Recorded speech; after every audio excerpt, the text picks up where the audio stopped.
ಜೈಲಲ್ಲಿ ಹಾಲಿಡೇ ಮೂಡ್ನಲ್ಲಿ ದಾಸ ಇರೋದು.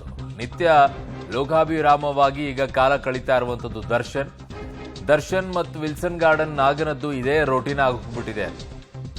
ಸೊ ದರ್ಶನ್ ಕೈಯಲ್ಲಿರುವಂತ ಕಡಗವನ್ನ ಜೈಲಾಧಿಕಾರಿಗಳು ತೆಗೆಸಿಲ್ಲ. ಯಾಕೆ ತೆಗೆಸಿಲ್ಲ?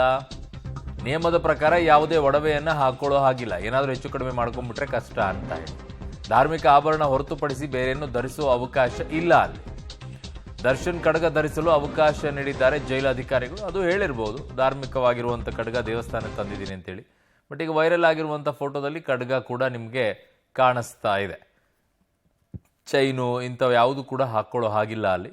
ಬಟ್ ಖಡ್ಗ ಧಾರ್ಮಿಕವಾಗಿರುವಂಥದ್ದು ಯಾವುದಾದ್ರು ಇದೆ ಅದನ್ನು ಬಳಕೆ ಮಾಡ್ಕೊಳ್ಬೋದು. ಬಟ್ ಅಲ್ಲಿ ಅವ್ರು ಹೇಳಿರ್ಬೋದು ಅದು ದೇವಸ್ಥಾನದಿಂದ ತಂದಿರೋದು ಹಾಗೆ ಹೀಗೆ ಅಂತೇಳಿ, ಅದಕ್ಕೆ ಅವಕಾಶ ಮಾಡಿಕೊಟ್ಟಿದ್ದಾರೇನೋ ಗೊತ್ತಿಲ್ಲ. ಬಟ್ ಸದ್ಯಕ್ಕಂತೂ ಆ ಹೊರಗಡೆ ಕೂತ್ಕೊಂಡಿರೋದಿದೆಯಲ್ಲ, ಬಹಳ ಅದೇ ವಿಚಿತ್ರ ಅನ್ನಿಸ್ತಾ ಇದೆ. ಆ ರೀತಿಯಾಗಿ ಆರಾಮಾಗಿ ಜೈಲು ಒಳಗಡೆಗೆ ಇಷ್ಟೊಂದು ಫೆಸಿಲಿಟಿಗಳನ್ನು ತೊಗೊಂಡು ಚೇರು ಟಿಪಾಯಿ ಒಳ್ಳೆ ಒಂದು ರೆಸಾರ್ಟಲ್ಲಿ ಹೋಗಿ ಕೂತ್ಕೊಂಡು ಆಚೆ ಆರಾಮಾಗಿ ಕೂತ್ಕೊಂಡು ಹಂಗಿದೆ ಅದು. ಆ ಪರಿಸ್ಥಿತಿಯಲ್ಲಿ ಯಾರಿಗಾದರೂ ಕೋಪ ಬರಲ್ವೇನ್ರಿ ಇಂಥದ್ದು ಫೋಟೋ ನೋಡಿದಾಗ?